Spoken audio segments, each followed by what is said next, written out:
오늘은 절제된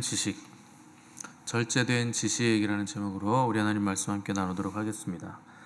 우리는 그리스도인들을 부르셔서 신성한 성품에 참여하게 하시는 하나님의 은혜를 지금 나누고 있습니다. 베드로는 신성한 성품에 참여하는 그리스도의 덕목들을 전체 이 과정들과 구조들을 거시적인 안목으로 우리에게 조망해주고 있는데, 가장 먼저 믿음에 대해서 나눴고, 그다음에 그 믿음에 덕을 세우고, 이 덕을 세우는 과정을 우리가 그 믿음을 가진 그 선물을 받은 자들이 그 믿음이 내면화되고 성품화되기 위한 힘을 쓰고 애쓰는 과정이라 하는 것을 우리가 덕이라고 우리가 살폈습니다. 그 초대교회는 분명히 믿음과 덕을 가지고 있었던 공동체였음이 분명한데, 왜냐하면 많은 사람들이 초대교회 공동체 사람들에게 어떤 끌림을 느끼고 매력을 느껴서 수많은 사람들이 이 공동체 안으로 들어왔기 때문에 분명하게 그들이 가진 믿음은 덕을 세우는 믿음이었다 하는 것을 우리가 알 수 있습니다. 그러니까 영향력이 있었던 믿음이었다는 겁니다. 근데 그 초대교회 공동체 사람들이 가지고 있는 그 믿음과 덕은 아주 큰 영향력을 발휘했는데, 지식 면에 있어서는 아직 초대교회 공동체는 그렇게 많은 지식을 가지지는 못한 공동체였습니다. 당연하죠. 지금처럼 목회자가 굉장히 많은 수가 있다거나 또 사도들이 많아서 각 교회에 이렇게 상주해 있다거나 하는 그 조직적인 면이 아직 약하기 때문에 하나님을 알아가는 지식을 배우기가 쉽지 않은 때였고, 또 더군다나 예수 그리스도 메시아 되신 성자 하나님에 대한 지식은 또 굉장히 많이 부족한 때일 수밖에 없었습니다. 결정적으로 아직 성경이 정경으로 확고하게 확립이 되지 않은 때였기 때문에 그 사도들의 입으로 전해지는 것만 들어서 이제 배울 수밖에 없는 시대였거든요. 그러니까 그러다 보니까 당연히 들을 수 있는 기회도 굉장히 귀한 시대였고, 그러다 보니 당연히 말씀을 삶의 자리에서 해석하는 그 폭이 굉장히 좁을 수밖에 없었던 시대가 초대교회 시대였습니다. 혹시 해석하고 답을 찾았다고 해도 그것은 굉장히 지극히 개인적인 해석들일 수밖에 없던 시대였죠. 그래서 사도 바울의 편지들을 보면 이 교회들이 현실적인 문제에 대해서 이제 사도에게 질문을 했다 하는 것을 우리가 봤을 때, 어떤 지식적인 면에서 또 삶의 자리에서 생겨나는 문제들에 대해서 그 말씀을 가지고 해석하는 폭이 굉장히 적고 아직 기준들이 명확하게 제시되지 않았다. 그래서 사도 바울이 편지로서 기준이 아직 세워지지 않았고 또 지식적인 면들이 약했기 때문에 이런 편지들이 쓸 수밖에 없었던 시대였다는 겁니다. 또 더 큰 문제는 초대교회에 들어온 그 거짓 선생들과 이단에 관한 문제들이 굉장히 거셌기 때문에 이단들의 도전 앞에서 교리적인 방어선을 구축을 해야 되는데, 그마저도 지식이 없었기 때문에 이 교리에 대한 방어하기가 굉장히 어려웠다 하는 것을 우리가 알 수가 있습니다. 또 여전히 구약적인 잔재들이 남아 있었던 시대, 지금 우리야 하나님을 우리가 알아가고 그분과 친밀히 교제하고 동행한다 하는 개념들을 저항이 없이 우리가 받아들이지만, 이 구약의 성도들은 하나님은 창조주이시고 절대자이기 때문에 감히 우리가 그분에 대해서 알아간다 하는 것에는 분명히 제한성을 가지고 있었던 사람들이었습니다. 다만 하나님이 우리에게 요구하시는 것을 우리가 순종하고, 그 율법의 요구를 우리가 순종하고 복종하는 것이 우리의 의무다 하는 개념으로만 하나님을 알고 있었기 때문에 확실하게 제한을 많이 가지고 있었던 때였습니다. 그런데 신약에 와서는 하나님이 그런 어떤 절대자 그리고 복종의 대상인 것은 맞지만, 우리를 그냥 로봇처럼 조종하거나 제사를 드려서 그분의 그 노하심을, 그 진노를 달래는 그런 정도의 하나님이 아니라, 하나님이 우리를 사랑의 대상으로 또 교제의 대상으로 우리와 함께하기를 원하신다 하는 것을 아는 시대가 바로 신약의 시대입니다. 근데 이런 내용들은 사실 구약에서부터 계속적으로 계시가 되어 왔었는데 정확한 지식이 없었기 때문에 사람들이 이런 개념을 가지지 못했던 겁니다. 그 시편 40편에서 다윗은 주께서 제사의 예물을 기뻐하지 아니하시며 번제와 속죄제를 요구하는 분이 아니라 하는 것을 이미 얘기한 바가 있고, 또 호세아서 6장 6절에서 나는 인애를 원하고 제사를 원치 아니하며 번제보다 하나님 아는 것을 원한다. 이런 구절들을 볼 때 구약에서도 하나님은 나는 너희들이 나를 좀 잘 알았으면 좋겠다. 너희들이 나와 동행했으면 좋겠다 하는 내용들을 얼마든지 많이 계시하셨다 하는 것을 우리가 알 수가 있습니다. 근데 호세아 선지자가 하나님을 알아야 된다. 내 백성이 하나님을 아는 지식이 없어 망한다. 이런 구절들을 선포했는데 이 당시에 북이스라엘은 이미 우상 숭배로 인해서 완전히 배도로 돌아섰던 때였습니다. 근데 우리가 잘 알듯이 그 배도했다 하는 것은 여호와를 완전히 그냥 다 버려버리고 우상만을 섬겼다 하는 것이 아니라는 거 이제 여러분들이 아실 겁니다.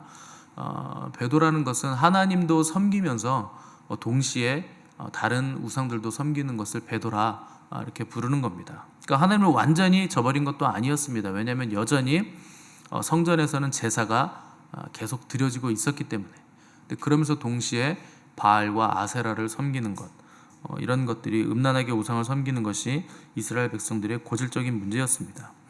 그래서 호세아서 4장 15절 보시면 이스라엘아 너는 음행하여도 유다는 죄를 범하지 못하게 할 것이라. 너희는 길갈로 가지 말며 베다웬으로 올라가지 말며 여호와의 사심을 두고 맹세하지 말지어다. 이렇게 경고를 하고 있습니다. 그러니까 유다는 아직 완전히 베드로 돌아서지 않았고 북이스라엘은 완전히 베드로 돌아섰다 하는 것을 호세아가 말하면서 너희는 길갈로 가지 말며 베다웬으로 올라가지 말아라. 이런 내용들을 선포하고 있는데 무슨 뜻이냐면 길갈이라는 장소는 여호수아가 가나안을 정복할 때 전초 기지로 썼던 장소입니다. 그래서 길갈에서 정복 전쟁을 떠나고 그 정복 전쟁이 끝나면 퇴근하는 장소가 또 항상 길갈로 들어와서 거기서 정비를 하고 다시 정복 전쟁을 떠나고 했던 장소가 길갈이었습니다. 그 베다웬으로 올라가지 말라 하는 말은 벳아웬은 원래 베델이었던 곳인데 베델은 하나님의 집이잖아요. 근데 베다웬으로 너희는 다시는 올라가지 말라 하는 것은 벳아웬이라는 말은 우상 숭배하는 집이라는 뜻입니다. 그러니까 하나님의 집이 이제는 우상 숭배하는 집으로 완전히 바뀌었고 저주받을 장소로 변했으니 이제 너희는 거기로 올라가지 말아라. 그러니까 왜 길갈과 베델, 이스라엘 선조들의 믿음의 장소요 신앙의 장소였던 장소들이 왜 우상의 장소요 허무한 장소들로 변했는가? 믿음의 그 선진들 야곱이나 모세나 여호수아 같은 선진들이 이 장소에 이름을 지었고 거기서 아주 놀라운 일들을 행했는데 그들의 믿음을 후대에서 계승하지 못하고 하나님을 아는 지식들을 계승하지 못했기 때문에 이제 명목상 하나님을 섬기다가 이제 우상 숭배의 장소로 변질되는 것들을 호세아 선지자가 한탄하면서 이런 말씀들을 남긴 겁니다. 그러니까 우리가 하나님을 모른 채 하나님의 마음을 모른 채 종교적인 열심을 내면 이건 방향성을 상실한 자동차와 같은 겁니다. 폭주하는 자동차인데 방향성을 상실한 거죠. 새벽에 걸어오는데 사모님이랑 같이 걸어오는데 하얀 차 한 대가 앞에 신호등이 있잖아요. 딱 오더니 갑자기 딱 쓰더니 전속력으로 후진을 막 해가는 거예요. 깜짝 놀랐어요. 그렇게 빨리 후진하는 것도 처음 봤는데 뒤에 차가 멀리서 오고 있는데 전속력으로 후진하더니 다리 쪽으로 후진해서 다시 들어가더라고요. 그러니까 길을 잘못 든 거죠. 여기로 들어가야 되는데 지나쳤는데 아마 술을 좀 드신 것 같아요. 그렇게 빨리 폭주해서 후진하는 것은 또 처음 봤고 깜짝 놀랐습니다. 반나친 겁니다.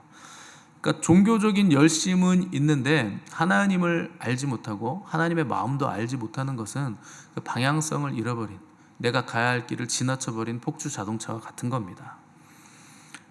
구약의 선지자 중에서 하나님의 마음은 잘 몰랐는데 열심은 있었던 선지자가 한 분 계세요.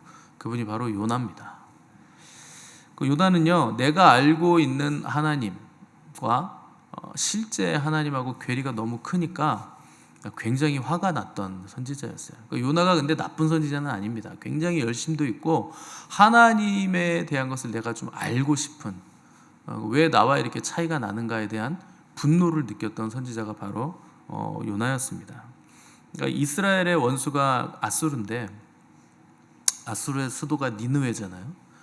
그러니까 하나님이 니느웨 사람들 회개할 수 있도록 너 가서 복음을 좀 전해라 이렇게 하니까 화가 났던 거죠. 아니 하나님은 이스라엘의 하나님이신데 왜 이스라엘의 철천지 원수인 아수르의 수도에 가서 그들이 회개할 수 있도록 복음을 전하라고 하시나. 하나님은 니느웨의 하나님이어서는 안 된다는 생각을 한 거죠. 그러니까 니느웨로 가라고 하니까 화가 나가지고 반대편인 다시스, 오늘날의 이제 스페인이죠. 다시스 쪽으로 배를 타고 도망을 가는데 하나님이 그걸 가만히 놔두지 않고 폭풍을 일으키시니까 요나가 또 성을 내면서 차라리 죽어야겠다 생각을 해서 나를 바다에 던져라. 그냥 내가 죽으면 너희들은 다 산다. 이 폭풍은 사라진다. 그래서 바다에 던지라고 요구를 합니다. 그래서 정말 던졌더니 제비를 뽑아서 던졌더니 폭풍이 사라지는데 하나님은 또 요나를 죽게도 하지 않으십니다. 그래서 물고기를 준비하셔가지고 삼키게 만들고 3일 동안 그 안에 있다가 그 니느웨 가까운 곳에 뱉어내게 하시고 다시 또 여호와의 말씀이 두 번째 임해서 너 니느웨에 가서 회개의 복음을 전해라. 그러니까 요나가 더 이상 저항을 못하고 가서 복음을 전하죠. 3일 길인데 대충 한 반나절 정도 대각선으로 지나가면서 복음 전했는데 놀랍게도 니느웨가 회개를 해버려요. 그래서 망하지 않게 됩니다.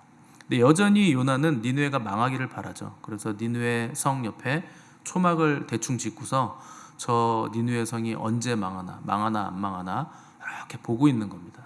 망하기를 간절히 원하는 거죠. 그때 날씨가 너무 뜨거우니까 하나님이 요나를 생각하셔서 박넝쿨을 미리 준비하셔서 그 초막에 박넝쿨로 그늘을 만들어 주십니다. 그러니까 요나가 굉장히 좋아합니다. 아유 너무 시원하다고. 그런데 다음 날 아침에 동풍은 굉장히 뜨거운 바람이거든요. 그러니까 사막에서 오는 바람. 그래서 동풍을 불게 하셔서 이 박넝쿨이 또 완전히 말라버립니다. 그리고 나서 잠시 후에 또 벌레를 보내셔서 박넝쿨 전부 또 갉아먹게 하시고 뭐 이런 일들이 계속 반복되면서 요나가 화를 내는 거예요. 왜 줬다가 또 벌레를 보내가지고 또 갉아먹게 하시고 도대체 왜 그러시냐 막 성을 내죠. 차라리 내가 죽는 게 낫겠다. 그러니까 요나는 계속 그냥 자기가 옳은데 얼만큼 옳으냐면 내가 죽어도 좋을 만큼 옳습니다. 하나님 생각보다 내 생각이 그냥 내 목숨을 다할 만큼 내가 옳습니다라고 그냥 자기가 죽겠다 하면서 성을 내는 거죠. 그러니까 하나님이 마지막에 이 말을 딱 하고 요나가 끝나는데 네가 수고도 안 했고 재배도 하지 않은 하룻밤 만에 말라버린 이 박넝쿨도 네가 아꼈는데 하물며 이 큰 성 니느웨에는 좌우를 분별하지 못하는 자가 12만 명이다. 그러니까 2살 이하의 아이들을 좌우를 분별하지 못한다고 하거든요. 아이들이 12만 명이 있고 거기에 가축도 많이 있는데 내가 어떻게 아끼지 않겠느냐 이렇게 하면서 요나서가 그냥 끝이 납니다. 그러니까 하나님은 이방인들은 뭐 지옥의 땔감으로 여기시고 유대인들만 선택해서 유대인들만 내가 천국에 보내야지 이런 식의 하나님은 아니라는 것이죠. 근데 요나는 아직 그것에 대한 지혜가 없었고 계시도 없었습니다. 그러니까 사람은 하나님이 뭘 원하시는지 그분이 어떤 분이신지를 알아가는 것에 열심을 내야 됩니다. 왜냐하면 우리는 하나님을 알지 못하기 때문에 너무나 부족하기 때문에 그분을 알아가기 위해서 열심을 내야 되는데 대개 사람들은 하나님을 알아가는 것에 별로 관심이 없다는 겁니다. 그냥 그분이 주신 율법만 열심히 지키고 하라는 것 하고 그냥 이렇게 살면서 편하게 나는 천국에 가고 싶습니다 하는 정도로 삶을 살고 있다는 거죠. 내가 오늘 하루를 살 때 내 삶의 자리에서 만나는 모든 일들, 모든 사건들, 모든 사람들에 대해서 하나님이 나에게 무엇을 요구하시는가를 우리는 항상 생각할 줄 알아야 된다는 겁니다. 그래서 어떤 사건에 맞닥뜨렸을 때 하나님은 우리의 뭘 보시는가? 반응을 보시죠. 어떻게 반응하는가? 어떻게 대처하는가?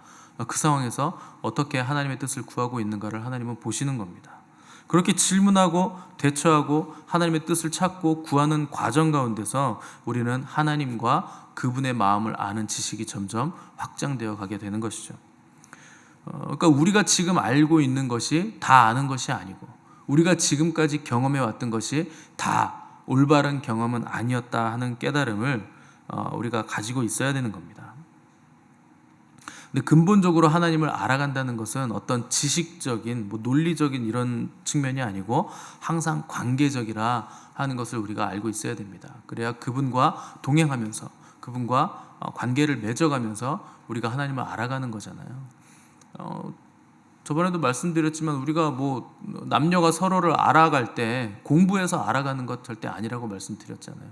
함께 걷고 함께 대화하고 함께 식사하고 차 마시고 무언가를 공통된 주제로 삶을 나누고 취미를 함께 나누고 대화하면서 우리가 서로를 알아가듯이 하나님도 그렇게 우리가 동행하며 대화하며 모든 것들을 함께 하면서 알아가는 그 관계적인 알미 우리에게 있어야 우리가 하나님을 진정으로 아는 것이라 하는 겁니다. 그렇지 않으면 지식적으로만 알면 지적인 유의에서 그냥 끝나는 거예요. 그래서 인격적으로 알아가야만 그것이 참된 알미라 하는 것을 우리가 반드시 기억을 해야 됩니다. 그렇지 않으면 우리는 죽었다 깨어나도 하나님을 모르게 될 겁니다. 베드로는 이 알매에 대한 것을 중요하게 얘기하면서 지식이 쌓여가는 것 좋은데, 그런데 지식이 쌓여가면 그 지식에 뭐가 있어야 되느냐? 절제가 있어야 된다 하는 것을 또 추가로 절제를 또 말씀을 했습니다. 절제가 없으면 이 지식은 아까도 말씀드렸지만 이 지식도 브레이크 없는 자동차하고 같은 겁니다. 지식에는 반드시 브레이크가 필요해요. 과요불급이라는 말이 있잖아요. 뭐든지 간에 절제가 없으면 도가 지나치면 탈이 나게 되어 있거든요. 그래서 베드로는 그래서 믿음에는 덕이 있어야 되고 덕에는 올바른 지식이 필요하고 또 지식에는 절제가 필요하다 하는 것을 말했는데, 교만하게 만듭니다. 내가 다 안다고 생각하고 내가 다 옳다고 생각하는 거예요. 근데 우리가 언뜻 생각하기에는 그거는 인간적인 지식이고 하나님을 아는 지식은 많으면 많을수록 유익한 게 아닌가, 더 많이 알수록 좋지 않은가 생각이 들겠지만 하나님에 관한 지식이 문제가 되는 게 아니고 사람의 그 죄성이 문제가 된 겁니다. 사람은요, 내가 뭔가를 많이 알고 많이 가지고 있으면 교만해지는 죄성을 가지고 있습니다. 근데 그게 하나님에 관한 지식이라도 내가 그 지식을 많이 가지고 있으면 그것으로 인해서도 교만해질 수 있는 존재가 사람이기 때문에 우리의 지식에는 항상 절제라는 브레이크가 필요하다는 겁니다.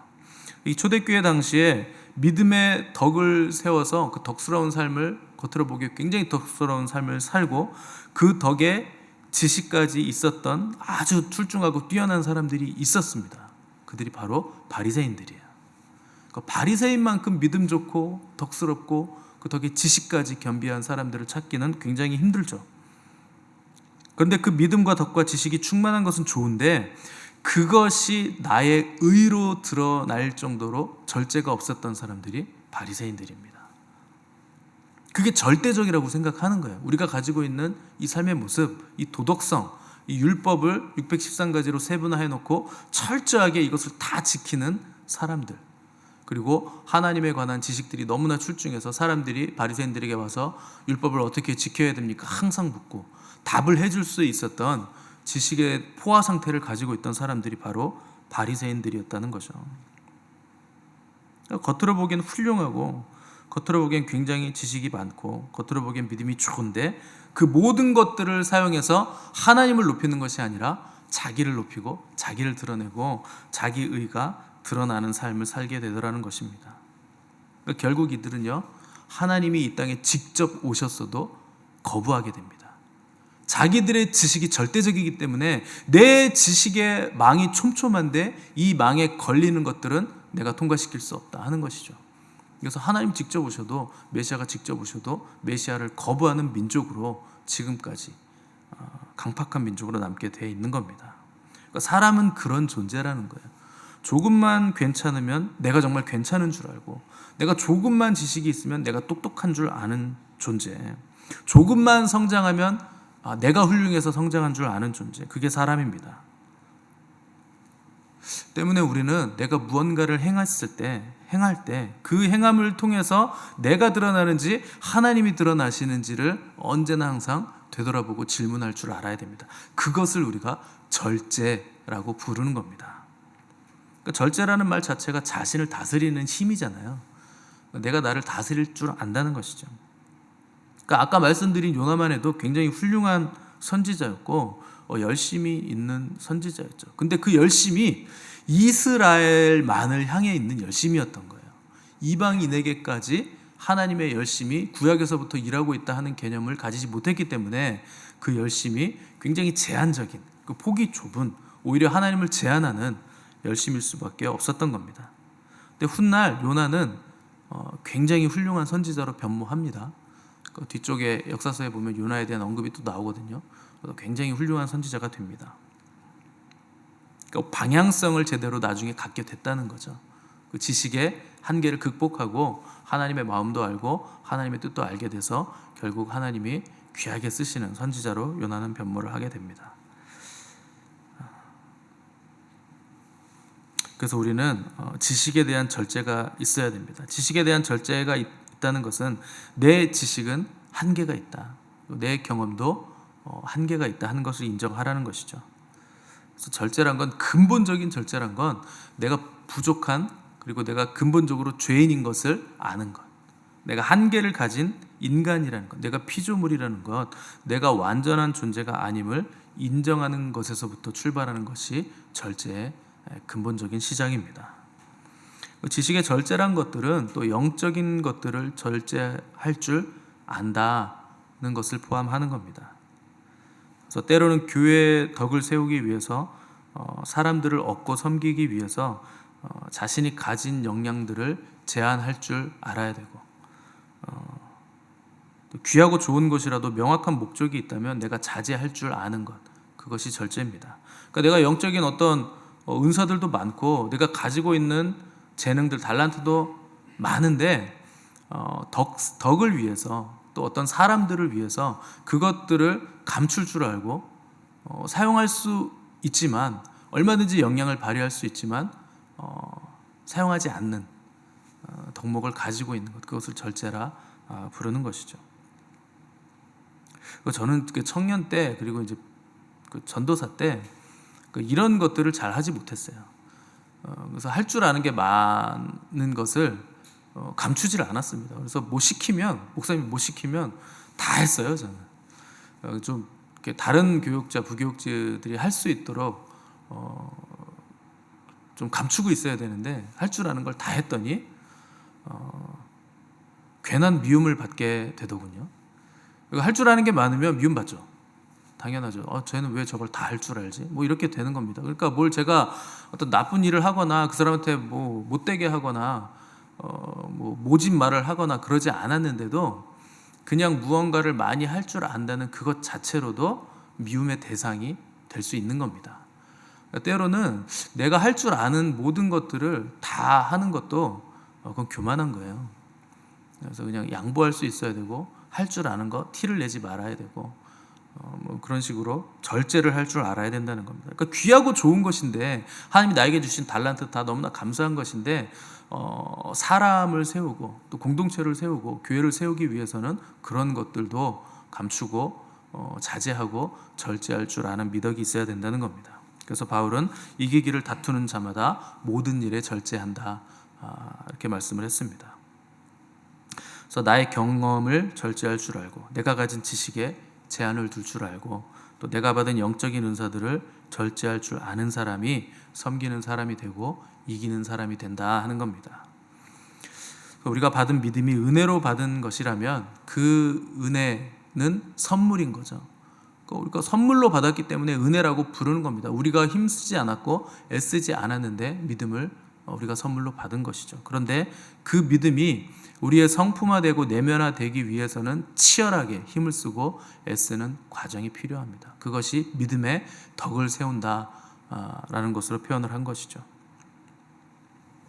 그리고 그 덕을 가지고 어떠한 상황에서도 선을 선택했다면 그 덕스러움 위에는 올바른 방향성을 가져야 됩니다. 그 덕이 세상이 말하는 그 정도의 덕이 아니라 하나님의 마음을 선택하는 덕이어야 되기 때문에 우리가 하나님과 그분의 마음을 아는 지식을 반드시 우리가 가져야 되는 겁니다. 그러나 그 지식도 하나님을 아는 지식마저도 우리의 죄성이 결부되는 순간 내가 드러날 수 있는 지식이 되기 때문에 반드시 절제를 가져야 될 해주고 있는 겁니다. 이것이 바로 신성한 성품을 가진 그리스도인들이 가져야 되는 덕목들입니다. 우리가 계속해서 이 신의 성품에 참여하는 자들에게는 무엇이 필요한가 하는 것들을 계속 살펴보게 될 것인데, 하나하나 여러분들이 알아갈 때마다 이 은혜가 저 여러분들에게 있기를 바라고, 하나님이 우리를 부르신 그 신성한 성품에 참여하는 그 합당한 삶을 살아가는, 거기에 참여하는 복된 성도들이 되시기를 간절히 바랍니다. 함께 기도하겠습니다.